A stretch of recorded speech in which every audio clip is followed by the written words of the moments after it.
Okay, hello everyone. Welcome to your new moon newsletter for the month of Libra 2020. We're going to dive right in here and look at the new moon chart for the coming month. Looking at the new moon chart gives us a sense of the more internal, emotional content of the coming month, what we can expect moving through our minds and our hearts. Really, in the Vedic system, when we're talking about the mind, we're talking about the heart mind. And so here we are, we've got the Cancer ascendant, ruled by the moon, the archetypal mother. So that right there just gives us a sense that this is a time when we may be feeling more gentle of heart and more eager to connect and be in that vibe of like, why can't we all just get along and connect? And so the way a mother loves all her children, but with that comes a tendency to meddle a little bit or get involved in other people's drama just as a source of connection. So we'll watch out for that. Saturn here in the seventh house, very powerful in its own sign of Capricorn.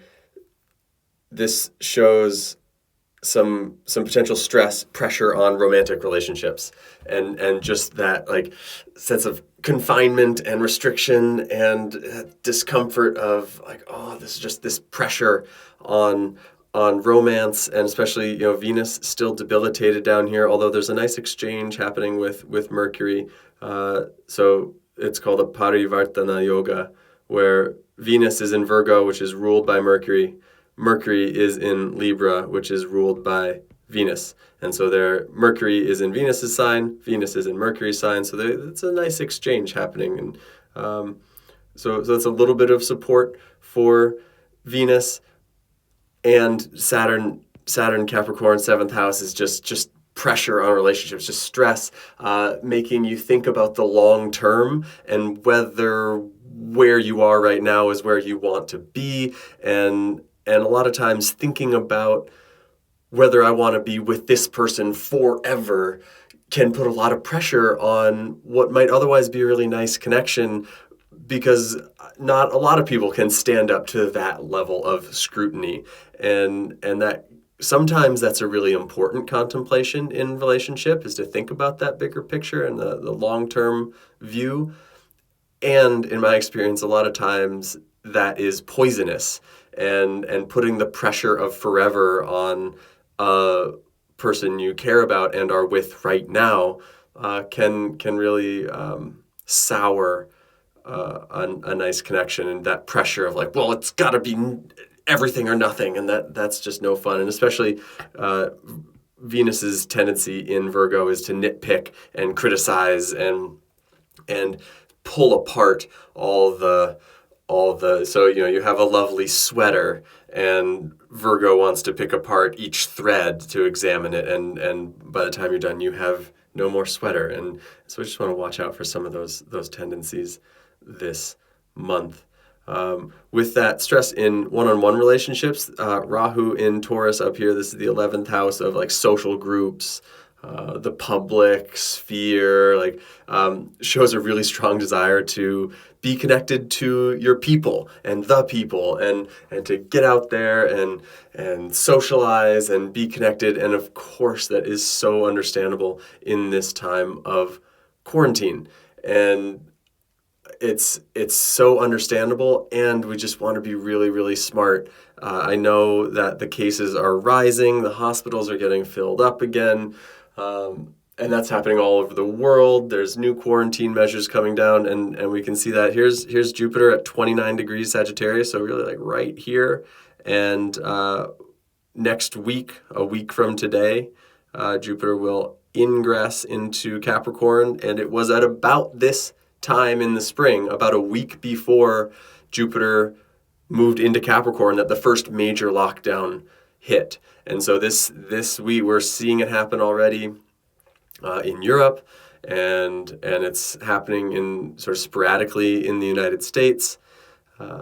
but we can expect those lockdowns and quarantine to kick in again, some sense of restriction as Jupiter moves into Capricorn, where it is debilitated. Our sense of hope and sort of outgoing inspiration gets into Capricorn, where it's quite squeezed and pressurized as Jupiter moves towards Saturn, the grand conjunction that's coming on the 21st of December. We'll talk about that in a moment. Yeah, this up here, Rahu, the 11th house, shows a really strong urge to connect and be with our people, and we want to find ways to do that in a safe way as best we can. I know it's hard. And what else can we say? Mars and Venus opposed. Third and ninth house, it's like we want to get our personal desires met, but it's a time to be willing to battle for our higher desires, our capital T sense of truth, our expanded sense of who we are. Our individual desires at this point ought to take a back seat to the bigger picture.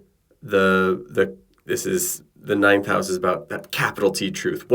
When everything else fades away, what is still true and meaningful and important? And Mars gives us strength and courage to stick to those principles and take action accordingly. This is not a passive. It's not a passive month at all. One thing to notice is just yesterday Mars went direct, and so every planet is direct right now, and so it's this very forward moving month. There's going to be action.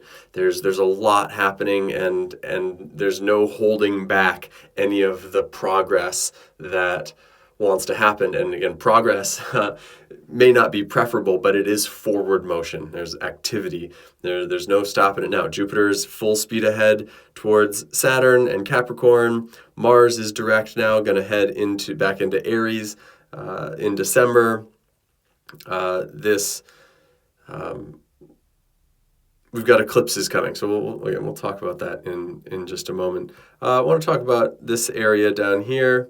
This is the fifth house. This is the fourth. Oh, that's not right. That is, excuse me. We're really talking about the third and fourth here. And so this is how our third house is like personal desires, egoic satisfaction, egoic differentiation. And then fourth house is where we really it's our root system, where we find a home and actually feel comfortable in ourselves. So it's like a little bit of braggadocio here and coming home to ourselves here. So like we said, there's this interchange, there's this exchange between these two signs. And this whole combination, Mercury joining the new moon, and this is what defines the new moon chart, right? Sun and moon at the exact same degree and minute. Invites us to be creative in our home space, and it's a good time to activate a journaling practice. Do your dream journal and really go deep into what are these personal desires and how can you get comfortable with them? How can you feel at home knowing that your ego wants these things and doesn't always get everything it wants, but how can you still sort of feel rooted in your own psyche, right? This is this internal chart, and where is home within yourself? And how can you communicate with that space? What information does that sense of, I feel at home within myself, and what does that tell me about my life? What does that tell me about what I might do next? And so there's worthwhile inquiries to be done there. So that's probably okay for that. Again, if you listen to this and have questions or want something elaborated upon, please reach out. Happy to chat. And so let's look at, this is the Sankranti chart. So the Sankranti is when you'll notice the sun here at 0 degrees, 0 minute Scorpio. So that's the moment of ingress from Libra into Scorpio. So there's sort of two measurements of what constitutes a month, right? We have the lunar month and the solar month. And so the chart for the lunar month gives us the internal qualities, and the Sankranti solar chart gives us a sense of what's going to happen out there in the world. And so same, all the planets direct. Again, it's an action-filled time. There's a lot going on. There's a lot. There's momentum, and it's not going to be boring. That is the one thing I can absolutely guarantee, that it is not boring. So one of the things to point out is in the lunar chart, that desire to get out and connect and socialize in the external world, with Mars now in the 11th house, it shows the willingness to fight for our right to party is kind of what that says, where we feel the desire and Mars gives us the courage to break curfew. And again, just like preaching caution, preaching respect for each other. And if you're going to gather, please be careful. Please, it's hard to know which rules are actually helpful in terms of preventing the spread of this condition, but it's not to be taken lightly. It's not to be dismissed as a hype or a hoax. We want to be smart and care for your own human needs. I mean, I've been feeling that a lot, that we are not meant to be isolated, right? We are a social species, and we are designed to be in connection with one another. And so take care of those needs appropriately. And the indications are that people are going to be willing to fight for that right. I'm going to go listen to the Beastie Boys after this. Fight for our right to party. So the ascendant, which sort of sets the theme for the month, is Taurus. And you see right close to Rahu, 27, 29 degrees. Rahu right on the ascendant. Rahu has a tornado-like energy. Rahu is a trickster and stirs things up and has a lot of enthusiasm, but is a chaotic presence. And so just be ready for that. Just know that there is some instability coming this month. We've got some eclipses coming at the end of this month. So one of the things we can see is, look, when Rahu and Ketu and the sun and moon all line up, that's what indicates an eclipse. Of course, Ketu at 27, sun at 0, we've still got about almost 30 degrees to come. So here's the 15th of November. The eclipse, the solar eclipse, happens here on the 14th of December. So the sun, let's clear that out a little bit.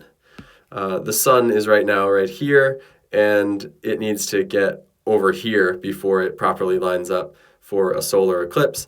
But in 14 days, the moon will move all the way around and will be up here.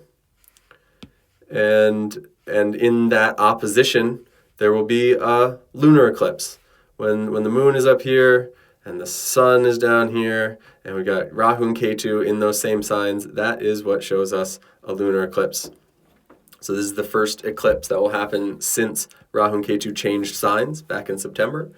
And so it indicates a whole shift in the global energy.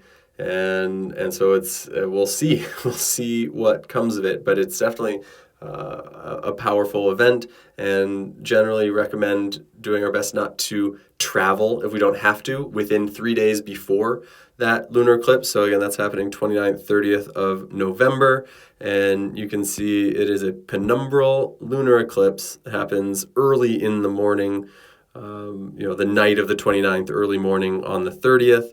and it's visible in North America. If you want to stay up, you can absolutely see this eclipse. Although the classic Vedic advice is to absolutely not look at it. The better thing to do is to stay indoors, say your prayers. It's auspicious to be praying, saying the Vishnu Sahasranama, the 1,008 names of Lord Vishnu at this time. Even if you're just listening to it, put it on repeat on Spotify and fall asleep to it, something like that. But don't look at it. Stay indoors. One of the other really key things is if you have any leftovers like leftover food that, say you make dinner on the 28th or 29th of November, and then this eclipse happens, energetically those leftovers are no good and should be composted. And so it provides a bit of urgency to take care of all the Thanksgiving leftovers, doesn't it? That's a really interesting component of this moment, because it's a very clear instruction to not consume leftovers that have gone through an eclipse. So hurry up and eat all of your Thanksgiving leftovers is the strong recommendation. And try, if you're going to travel for Thanksgiving, get there before Thanksgiving and stay through the weekend. Wait to travel until at least the 31st. Does November have 31 days? No, probably just the 1st of December is the time to make a move again. You want to let that eclipse energy deflate a little bit. And then here comes this solar eclipse on the 14th, and the general recommendation that I received from my teacher, Freedom Cole, is not to travel within 10 days of that eclipse. So really, if we want to be abiding by these injunctions that come from the Vedic astrological tradition, there's really just a little window in there from December 1, 2, 3 before we're in the shadow of the solar eclipse, and so make your travel plans accordingly, and please be so careful. There's so much happening right now with Jupiter going here.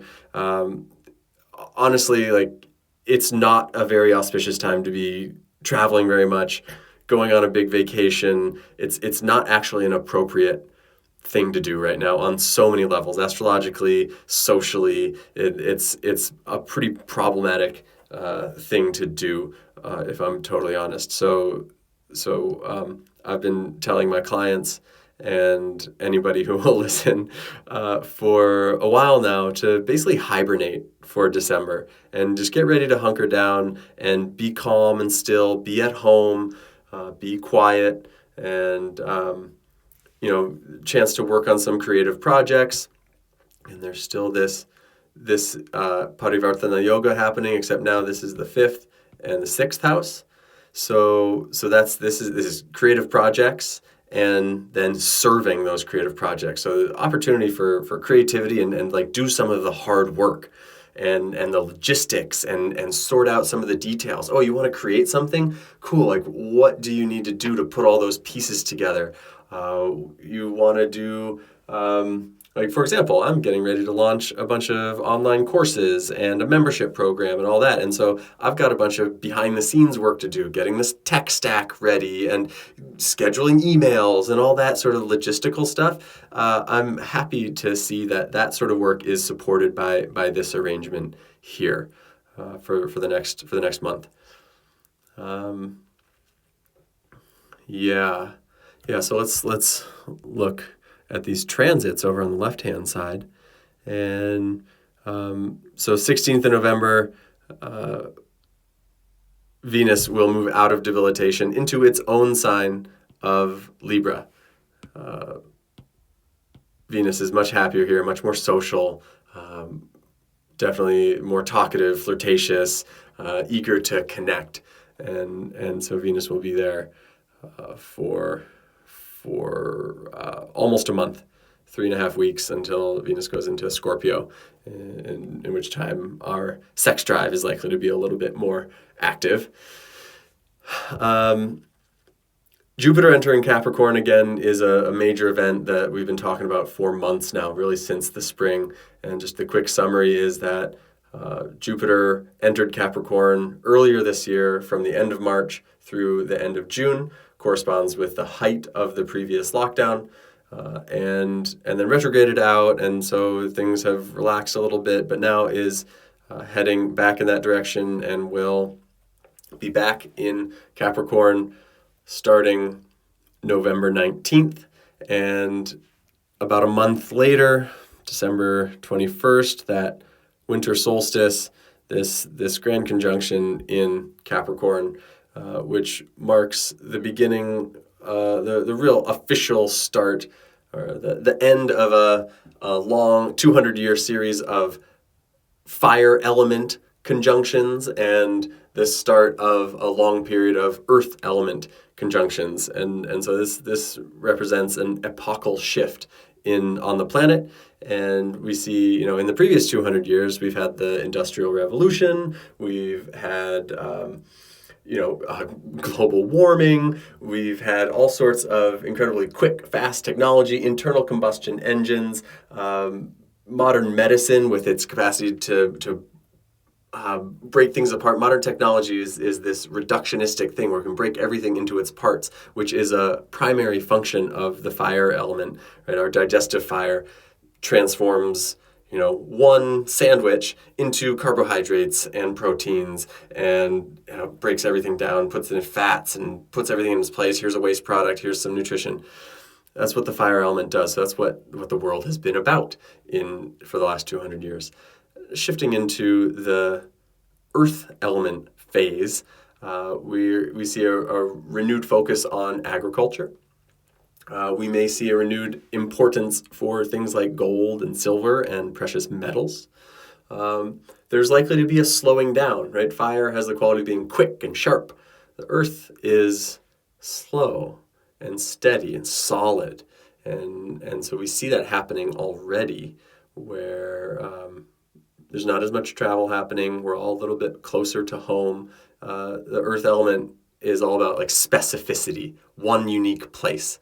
Each place on the planet is its own place and cannot be replaced, right? This idea that we can offset carbon, we're gonna bulldoze this forest, but we'll plant a bunch of new trees over here. That doesn't work when we think about the earth element and the earth as a living being. That's not actually a successful strategy, because the forest that we bulldoze has unique qualities that don't exist anywhere else.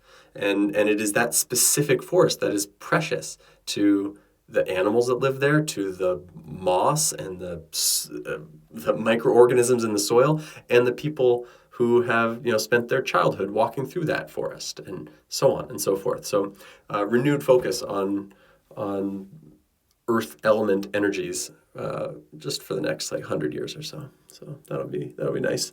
And that really kicks off this 21st of December. One of the things to point out, Jupiter here in the 8th house of other people's money and shocking losses. The stock market is in trouble. Let's just say, I think there's likely to be a shocking exchange of wealth. Some people are going to get a lot richer. Some people are going to get a lot poorer. That's sort of the 8th house is shocking changes, dramatic, everything shifting, and Jupiter it expands everything, makes everything bigger, and so there's also Sagittarius has to do with courts and the law and these sort of higher institutions. So there could be some surprising decisions in that realm. So praying for the guru to be wise and bring his grace for these challenging times. That is about what I came to say today. This chart over here is taken from a blog post on my website, vedadave.com/library, and it's a full list of transits for the rest of this year. Soon I will post a full list of transits for next year, because it's starting to be that time, isn't it? And so thank you for tuning in. Check out the offerings at vedadave.com, a whole bunch of updates there. There's a multi-dimensional self-mastery course launching in January that is specifically for men looking for some intense soul-level evolution, and launching a membership option in January as well, where you can receive daily astrological updates in your inbox and a whole bunch of other goodies and chances to interact and study the stars and existence with me. So check that out. Love to hear from you as always. Check in, even if you just want to say hi. So I hope you're doing well. Please take care of yourselves, take care of each other, and we'll talk to you soon. Okay. Hari Om Tat Sat.